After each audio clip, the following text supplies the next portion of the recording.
So chapter 11 is titled The Universal Form. Universal Form. So in the previous chapter, Lord explained that he pervades the entire universe with just a it's a fragment of his self. So then Arjuna is curious how Lord really pervades the entire existence with just a fragment of himself. So he wanted to see that form of the Lord through which the whole world comes, the whole universe expands from. So that was the context in which this chapter starts. So the first 8 verses, Arjuna requests to see the form of the Lord, the universal form of the Lord. And first Krishna describes this form. He doesn't directly show, he first describes. And then in the next section, Lord actually shows this universal form. And we hear in the words of Sanjaya, who is describing the same form that he is seeing. Sanjay is also able to see this form, and he describes this form to Dhritarashtra. So now Lord is actually showing his form. And then Lord says, Kalosmi Loka Kshayakrit. Oh Arjuna, it is not that you are. Prabhu, are you sharing your screen? Prabhu, anything right now? Oh, okay, let me share. Yeah. So we are discussing these sections here. So Lord says, just missing.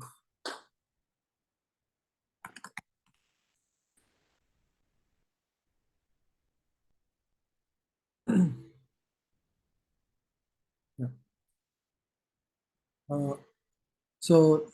Kalosmi Lokakshayakrit means Taimaya. You just become an instrument. You just become an instrument, my instrument.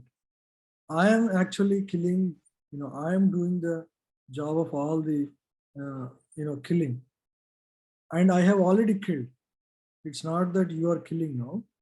I have already killed all these, all your enemies. By engaging in this fight, Arjuna said, I don't want to fight. Right? But Krishna says, I came to this world with this mission of eliminating unwanted population. Right? So, and I'm going to do, whether you are going to be part of it or not is up to you. But I have decided and I will do it. So, and I have already, he in the universal form, he actually shows how all these, enemies like Kauravas, including Dhritarashtra, Duryodhana, Dussasana, all these 100 brothers, they were all shown as being killed in the universal form. So he's informing Arjuna, hey, I have already, made up my mind, and during in just course of time they'll all be killed. Whether you want to become instrument in this activity and get the glory of victory or not is up to you. Then to this form of the Lord, Arjuna prays, and the last section is how only pure devotees can see the true armored form of the Lord. That is so in the Arjuna's prayers, there is description of how Arjuna accepts Lord Krishna as Param Dhama, Parabrahma Parandama, Pavitram Idamuttamam. So like that, Arjuna describes Krishna as the most supreme Lord.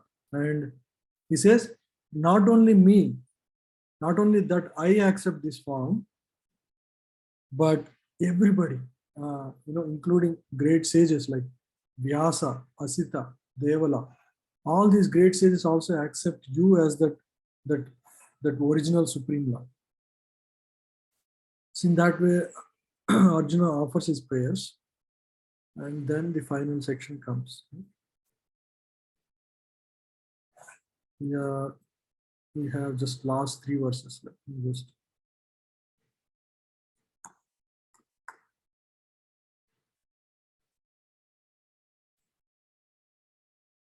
Sri Bhagavan Vacha. You can unmute and read with me. Shri Bhagavan Vacha. Sudurdasham idam rupam Sudurshatam idam rupam. drishtavan asiyan mama Drishtavan asiyan mama. deva api asya rupasya Deva api asya rupasya. nityam darshana kankshinah. Nityam darshana kankshana. Please read the translation. Yeah. The Supreme Personality of Godhead said, "My dear Arjuna, this form of mine you are now seeing is very difficult to behold. Even the demigods are ever seeking the opportunity to see this form, which is so dear." The form of the Lord that Arjuna had seen, Krishna describes, this is very, very rare. And great demigods also like to see this form, but they don't get the opportunity to see.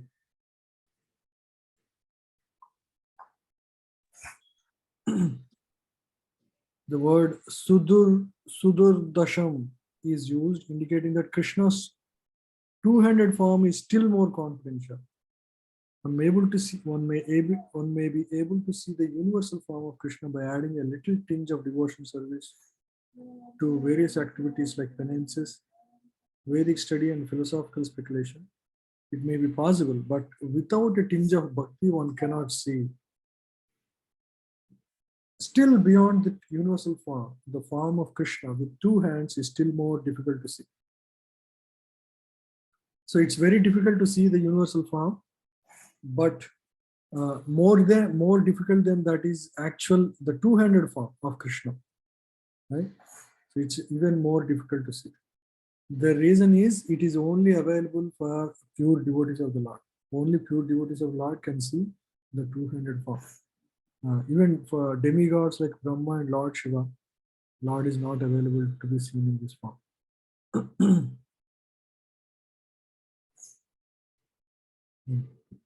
So 9:11, it is confirmed. Avajananti mamuda manushim tanumashritam. Avajananti mamuda means avajananti means not knowing. Jananti means knowing. Avajananti means not knowing. Mam means me. Who is saying? Krishna. Mudha means the fools. Not knowing me, the fools, what do they say? Manushim tanum ashritam. Tanu means body.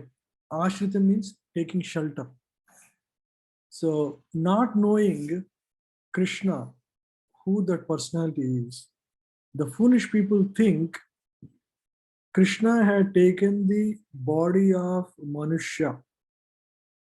Means they think that no, this person is also another person like us. Manushim tanum ashritam. Because they are ignorant. The further verse says, Param bhavam ajananto. Means because they don't know my param bhava. Param means the supreme nature. My supreme nature is not known to them. So, foolish people, because I have taken this human body, they think that I am also another human. Right? But that is actually incorrect. We have already studied this in the previous chapter. He's not for the, many people when they see the form of Krishna, they don't think that Krishna is God, because it's because of their unfortunate situation, because they don't have faith, right? And Krishna chooses to not reveal himself to them, right? It's not just that we can go and see whatever we want.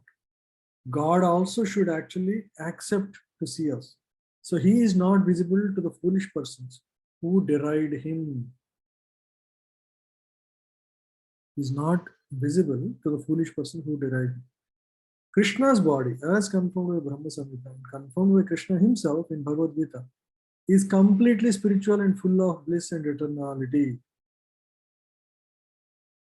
His body is never like a material body, but for some who make a study of Krishna by reading Bhagavad Gita or similar Vedic scriptures, Krishna is a problem.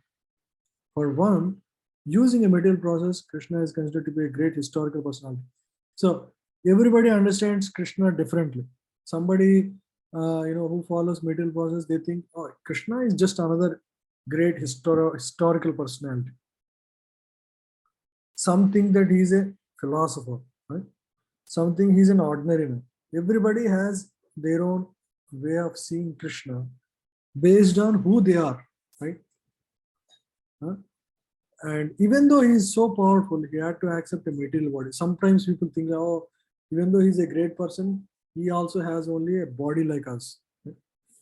But actually, all of those are wrong. Ultimately, they think that the absolute truth is impersonal.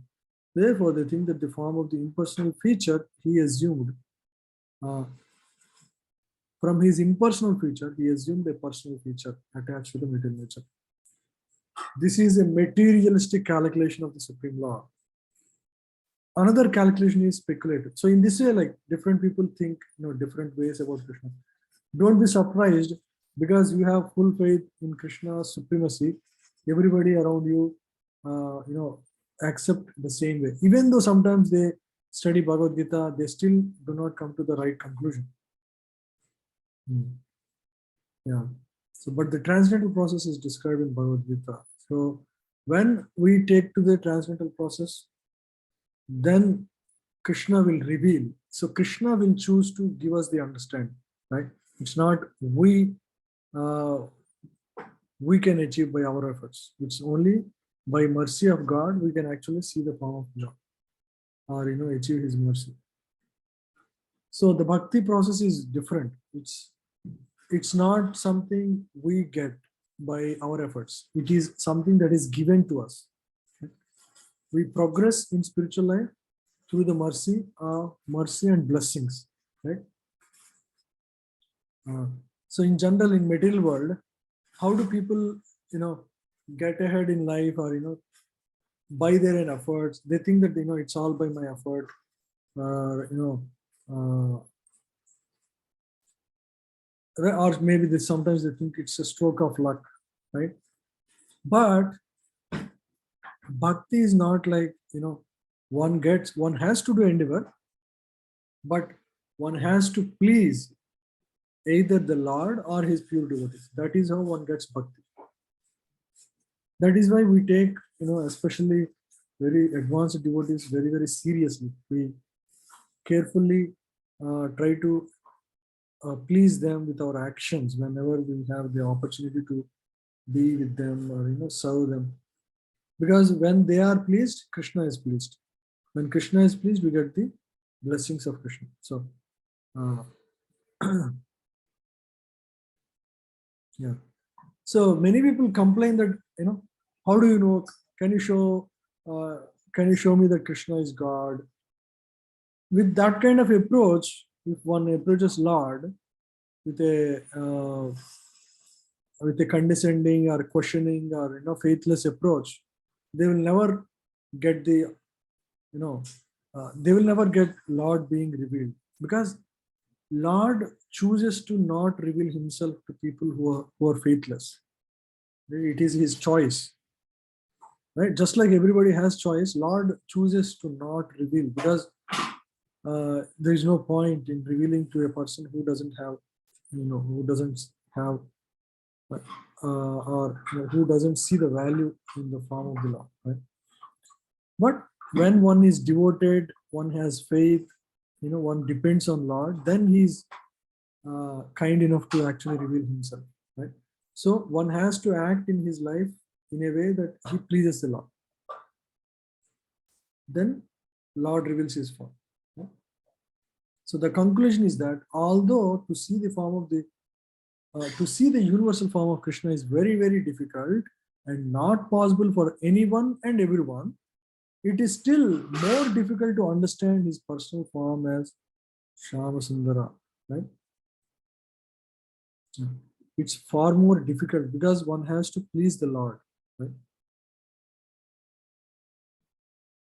Naham vede na tapasa Naham veda na tapasa na panena na tejaya na damena na sanjaya sakhya evam vido drashtum Sakya evam vido drashtum drishtavan asimanyata. drishtavan asimanyata. Please read the translation.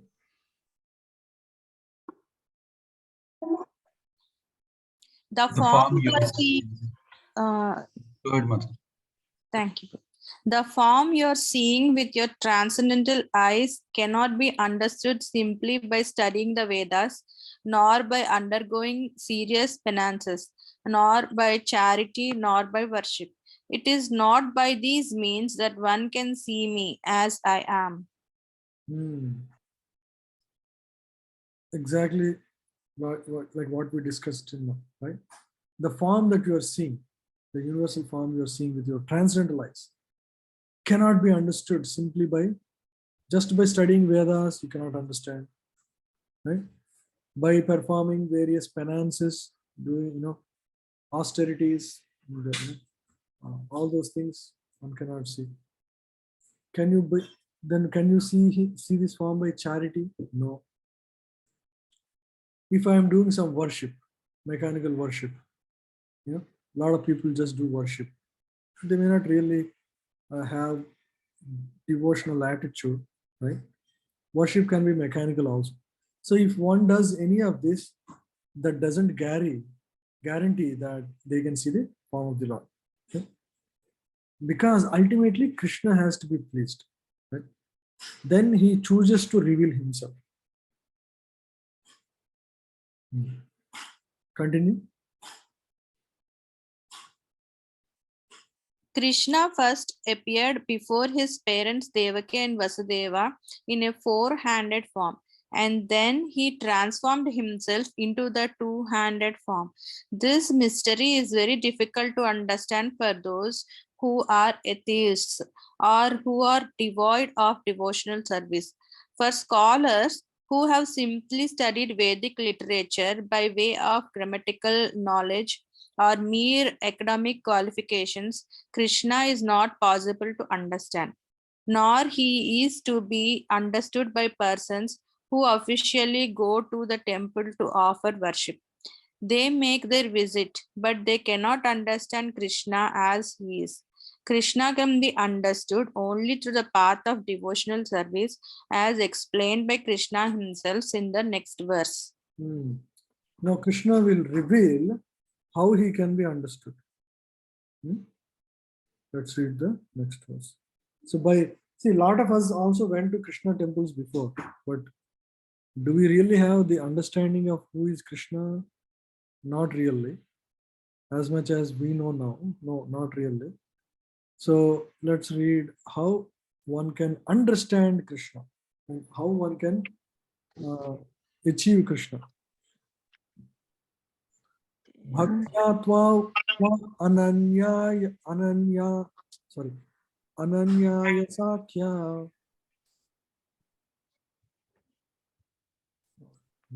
Can you read? Bhaktya tva ananyaya sakya Shakya. Aham evam vidhorjuna Aham evam evam vidho vidho Arjuna Arjuna.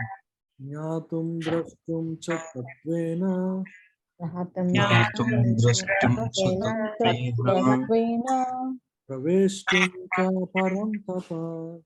Praveshtum pravishtam cha cha param tapa. parantapa. Bhaktya tva ananyaya sakya.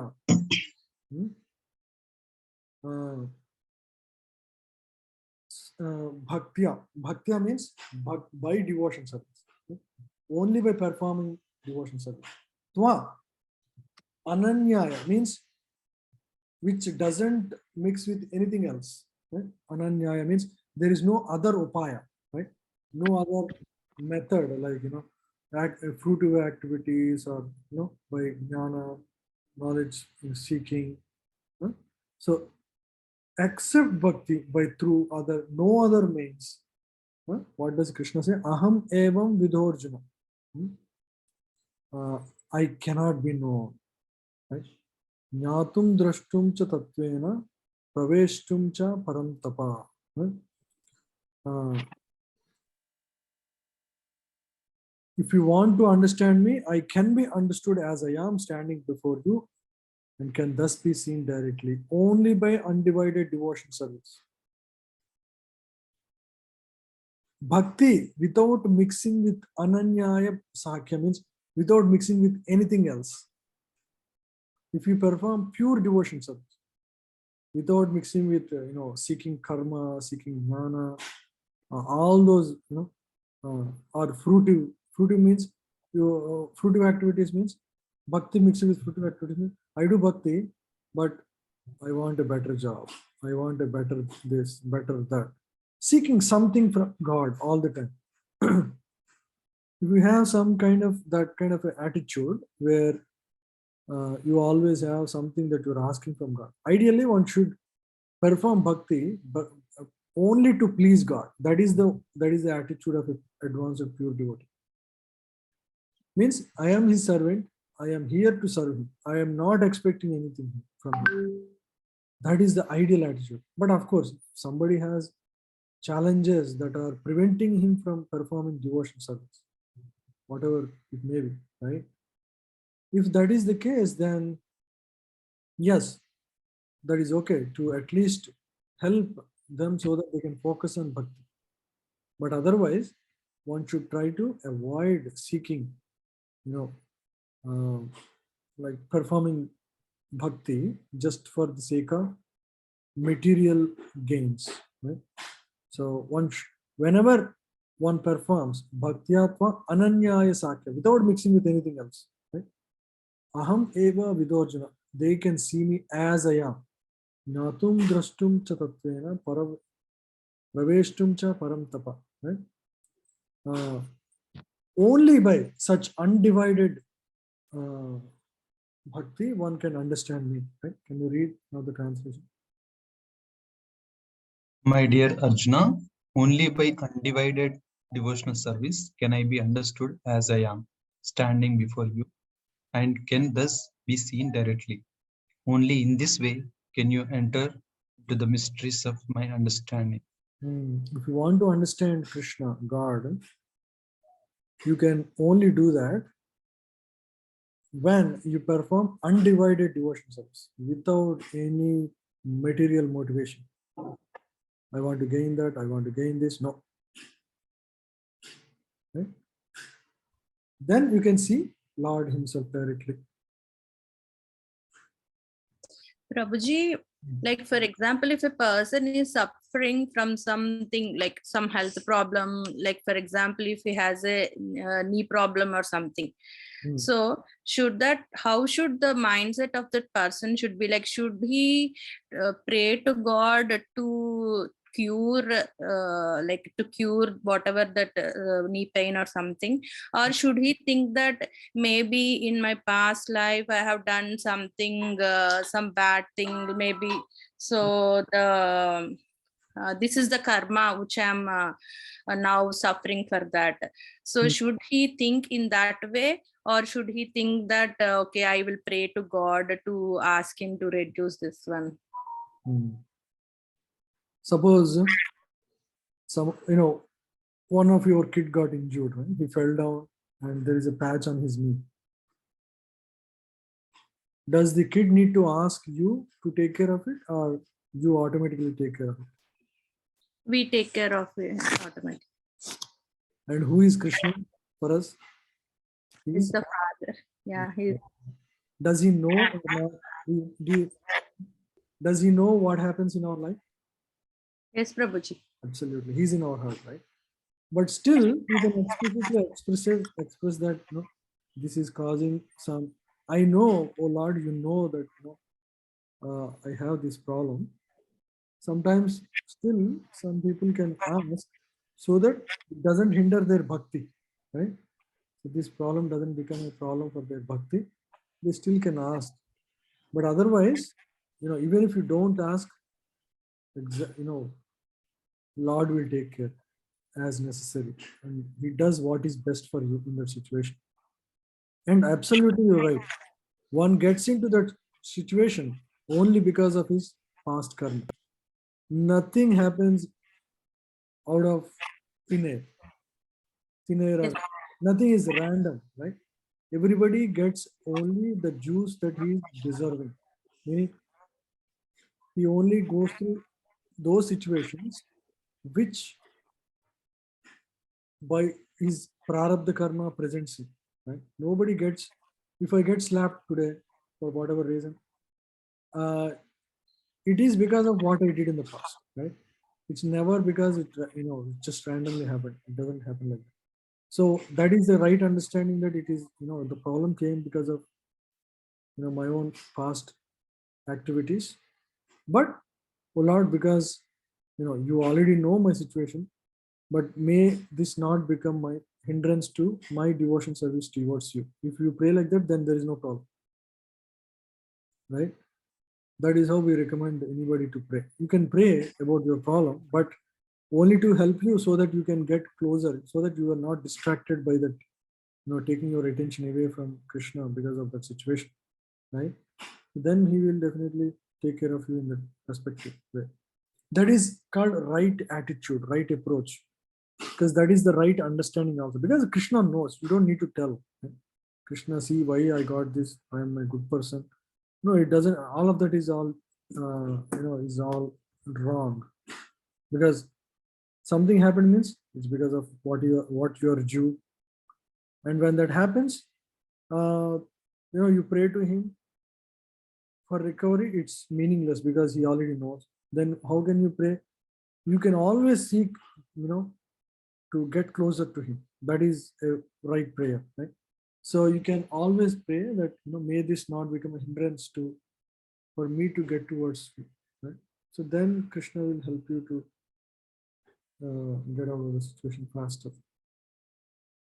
Irrespective, he does, because for devotees, Krishna, you are not under the control of your karma. For devotee is directly under the control of the Lord. So whatever happens in his life is all completely orchestrated for the goodness of the devotee. So that's what scriptures say. So everything happens not driven just by karma. It depends on how sincere and how serious you are in devotion service. But general rule is, if you are 80% devotee, 80% of your karma is controlled by God directly. What happens in your life? 20% is controlled by karma. Karma means your past dues. For example, a person is a very advanced devotee, right? By his karma, he need to go through an accident and suffer a serious injury to his back, for example, right? But he is 80% devotee already. Then he will get an accident because that is due for his karma. But the injury is minimized. Instead of staying in the bed for say 6 months, he will be out of the bed for within a month, for example. There will be suffering, there will be pain, there is 1 month of bed rest, but it is far reduced, right? So that is how bhakti works. Like if you are a devotee, if you are a sincere devotee, whether you ask for it or not, Krishna is, as much possible taking care of your needs, right? Are doing the best in the situation for you. That is how Krishna acts. Okay? So Krishna is clearly telling, if you want to really understand me, you have to perform bhakti, right? So that is the reason why devotees, or ISKCON devotees, they actually practice devotion service. It is for this reason, because this is the highest, as per Krishna's words itself. Bhakti is the highest way to understand God. Undivided bhakti, that is, without mixing anything else. Prabhupada gave a wonderful quotation. Should all read.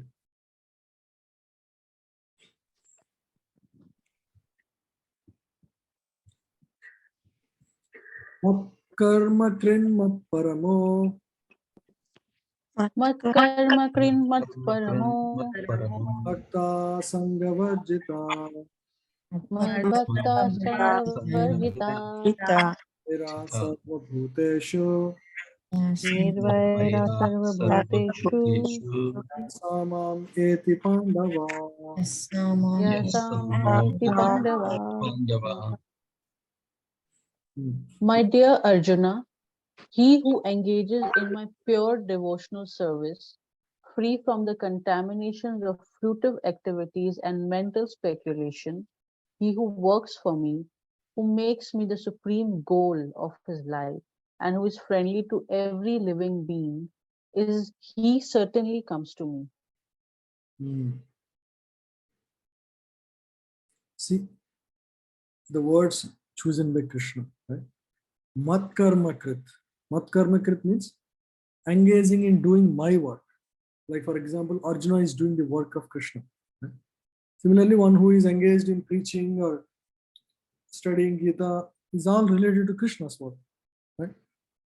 Or in some direct or indirect way, serving in the temple, right? So mat karma krit. Mat parama, considering me the supreme. Mat parama means accepting Krishna as the supreme. Krishna himself is saying, because that is the right way of seeing the world.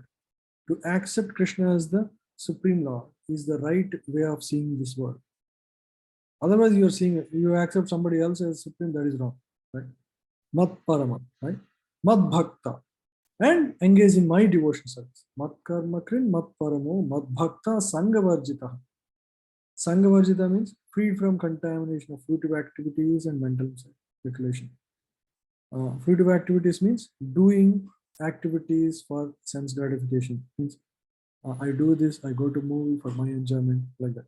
And mental speculation means to speculate about God, not accepting the Vedic authority and accepting Krishna as the supreme person, but speculating who is really the ultimate.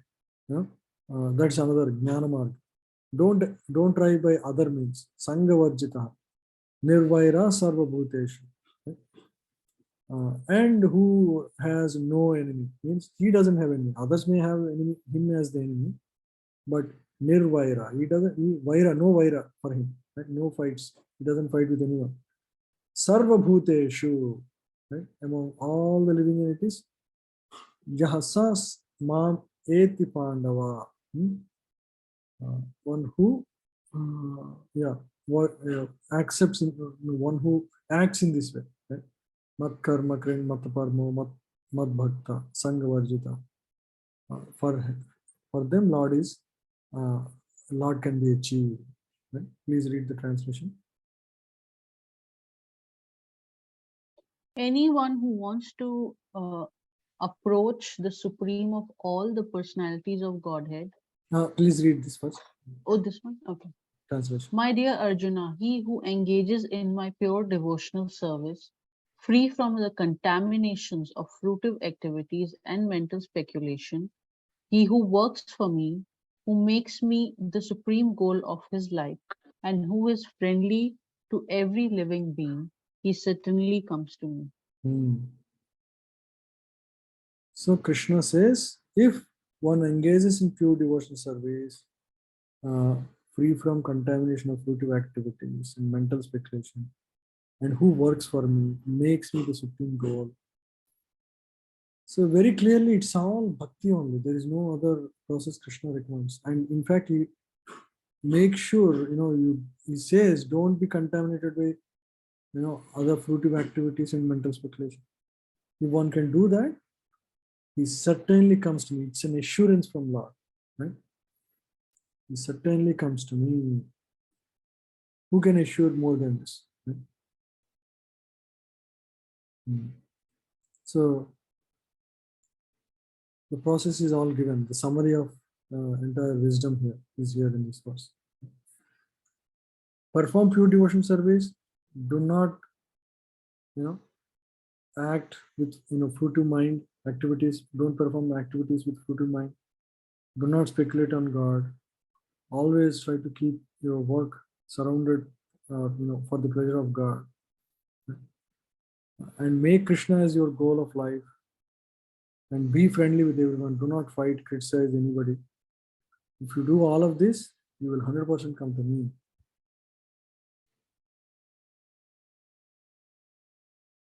Please continue. Anyone who wants to approach the supreme of all the personality of Godhead on the Krishna Loka planet in the spiritual sky and be intimately connected with the supreme personality, Krishna, must take this formula as stated by the Supreme himself. Therefore, this verse is considered to be the essence of Bhagavad Gita. The Bhagavad Gita is a book directed to the conditioned souls who are engaged in the material world with the purpose of lording it over nature and who do not know of the real spiritual life. Yeah. So Prabhupada calls this is the essence of Bhagavad Gita, this verse, because it tells everything you need to do. Perform pure devotion service, work for Krishna, make him the supreme goal, and avoid fruitive activities. Right? All the principles you need to do are there in this to achieve perfection. Right? Yeah. Continue, Mataji, here.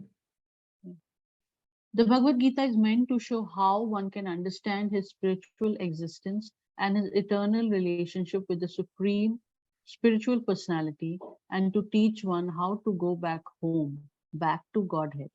Now, here is the verse which clearly explains the process by which one can attain success in his spiritual activity, devotional service.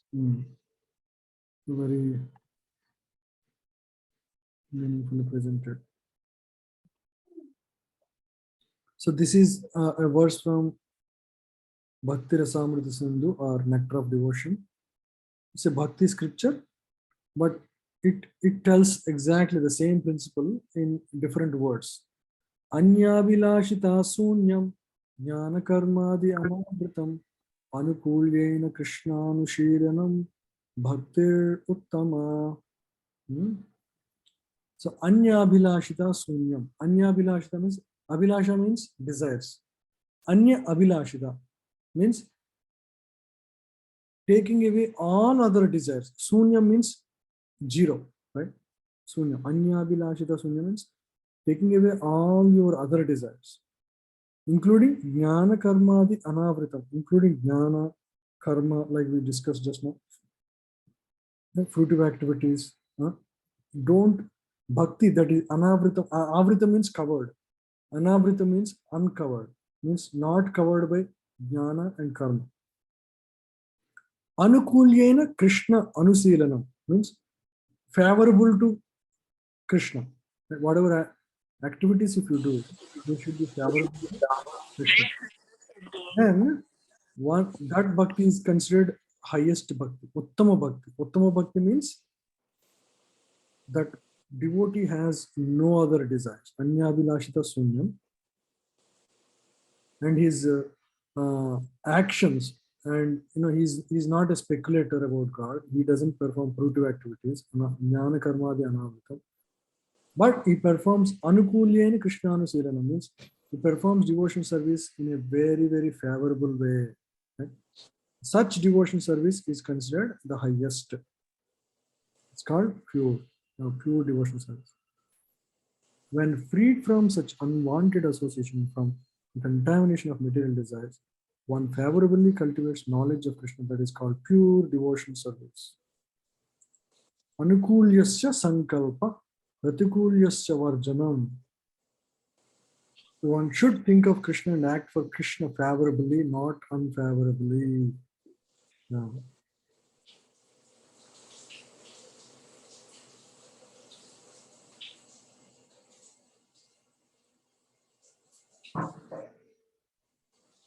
Now please read this part, last summary. In summary, the universal form of Krishna, which is a temporary manifestation, and the form of time which devours everything, and even the form of Vishnu, four-handed, have all been exhibited by Krishna. Thus, Krishna is the origin of all these manifestations. It is not that Krishna is a manifestation of the original Vishvarupa or Vishnu. Krishna is the origin of all forms. There are hundreds and thousands of Vishnus, but for a devotee, no form of Krishna is important but the original form, two-handed Shyam Sundara. In the Brahma Samhita, it is stated that those who are attached to the Shyama Sundara form of Krishna in love and devotion can see him always within the heart and cannot see anything else. One should understand, therefore, that the purport of this 11th chapter is that the form of Krishna is essential and supreme. Hmm.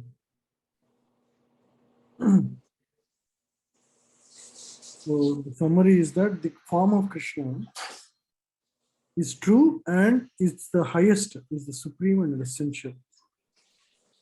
Is the summary of this, the entire chapter. So Krishna showed various forms, the form of Vishnu, four-handed form, and he also exhibited this temporary manifestation, which is called universal form. Some may think, hey, that is the highest form. No, actually, Krishna says the two-handed form is the highest form.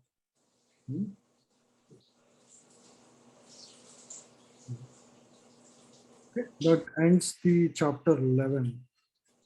Anyone has any questions or comments? Next week we'll begin the chapter 13. We can, it's about 50 minutes in the class today. You can end the class if you have no questions or discuss any questions if you have.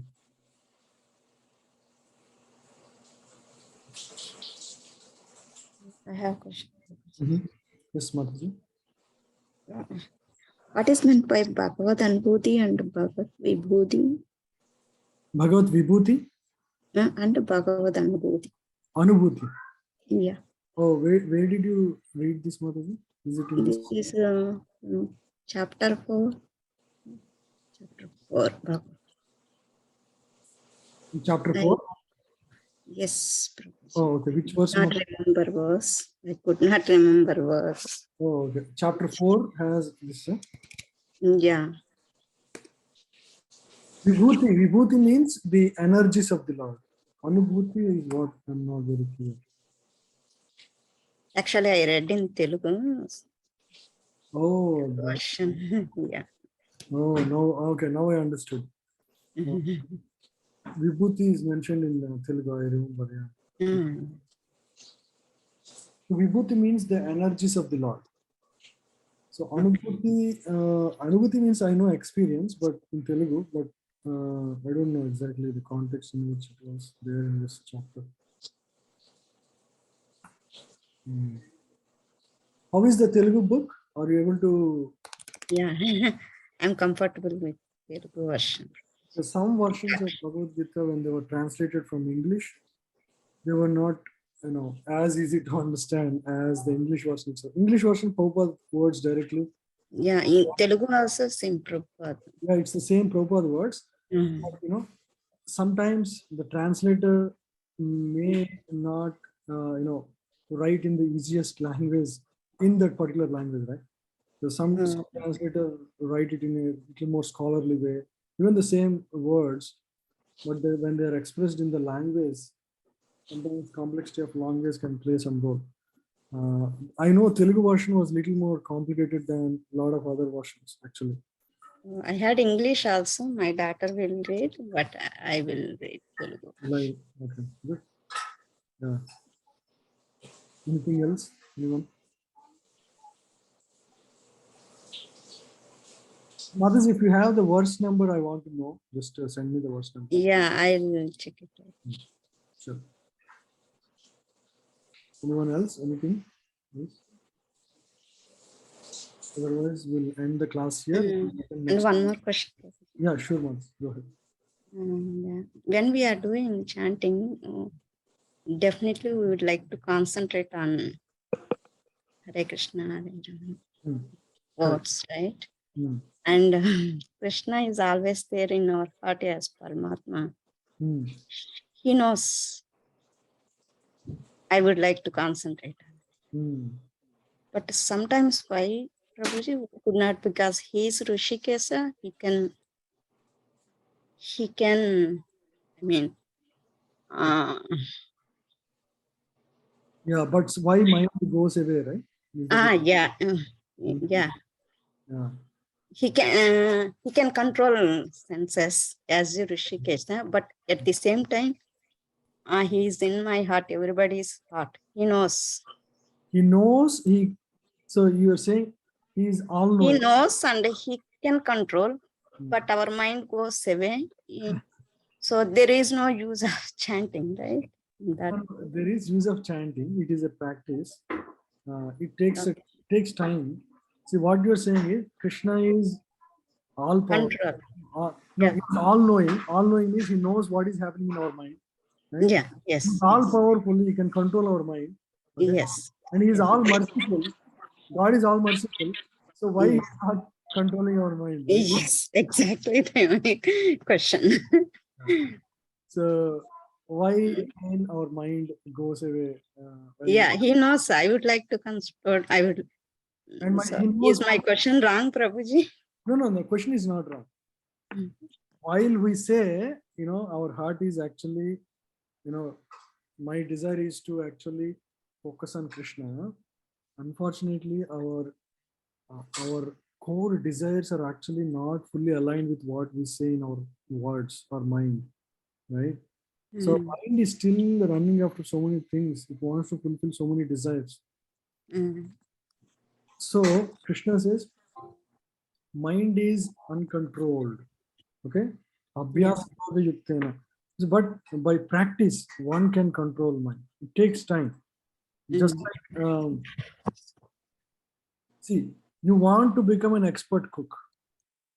You know all the ingredients. But when you cook the first time, will you make the sabji or biryani, whatever, in the best possible way? no. Right? So it requires abhyasa, practice. Same thing with mind also, right? It takes time. And for cooking, maybe you can try cooking for say 4 or 5 times, you can become expert. Mind is a subtle object, a subtle material thing, and it is a lot more hard to control mind. So that is the reason, right? It takes longer time. It can take years to actually have gain the control. And in the process, if we are not really focused on chanting, it can take more years. It can take decades sometimes, right? Mm, By the way, in bhakti, everything is achieved. It's not something I can sorry, nothing is achieved by our efforts. It is only by mercy of God, right? So when yeah. we sincerely work in this way, at some point Krishna becomes merciful and he actually takes away our problems, right? Mm, With that focus and all. It's just like one time there was a sparrow. mm, The eggs of the sparrow were swallowed by, taken away by ocean, right? It has kept its eggs on the shore of the ocean. mm, With one big wave, the eggs were taken away. mm, The sparrow was upset with the ocean, right? How can you take away my eggs, right? mm, The ocean just ignored the sparrow, right? It didn't care. And the sparrow was trying very hard. Sparrow is trying to get its egg. First thing is, I will dry this ocean, sparrow says. And it starts working hard towards drying the ocean. Takes a little bit of water and takes it and throws it the other side. So it is working very, very hard like that. Looking at the misery and the hard work of sparrow, the king of birds, Garuda, uh, comes to the rescue. Garuda comes and he want to help his little friend. Mm. He says to the ocean, "Hey ocean, better give the eggs back to the sparrow, otherwise I'm going to dry you up." Mhm. And ocean god was afraid of Garuda because Garuda is an associate of Lord Vishnu himself, right? So he immediately gives back the eggs. So similarly, our efforts to focus our mind on chanting is like our effort, right? It's something that's in our hand and we try to do with our best effort. But it is not just our effort that actually bring us to Lord, or shower the mercy of Lord upon us. Mm. With our sincere efforts, at some point, the hope is that Lord will be merciful and we get purified and we get that state where we can completely focus on Lord. So all our effort is just to show our sincerity to Lord, that hey, I am serious and I want to focus my mind on you and achieve you, right? Mhm. And in the interim, you may not see any results or you may not even have the focus of mind. But seeing our sincerity, Lord will at some point be merciful and take us, get out, get us out of the problem.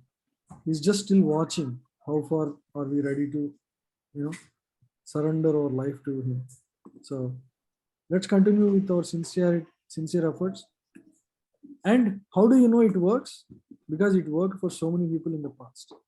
So many great people, Asita, Devala, Vyasa, everybody accepted the principle, truth of supremacy of Lord and bhakti as the highest process to achieve God. So repeatedly we see verses of this kind. So believe that, irrespective of whether what our mind says. Hey, mind may say, hey, is this process really working or not? No, we don't hear mind. We hear actually the words of great sages. We accept them as the highest authority, and based on their words, we accept that this is going to happen for true, right? And with that faith in the acharyas, we continue to perform devotions. Even though apparently externally we may not see much advancement in our own life, right? We continue with faith, and that faith takes us to Krishna. Making sense? Yeah, thank you, Prabhuji. Thank you. Anybody else? Okay. Thank you all very much. Hare Krishna. Thank you, Prabhu. Hare Krishna. Thank you, Prabhuji. Thank you, Prabhuji. Thank you. Thank you, Prabhuji.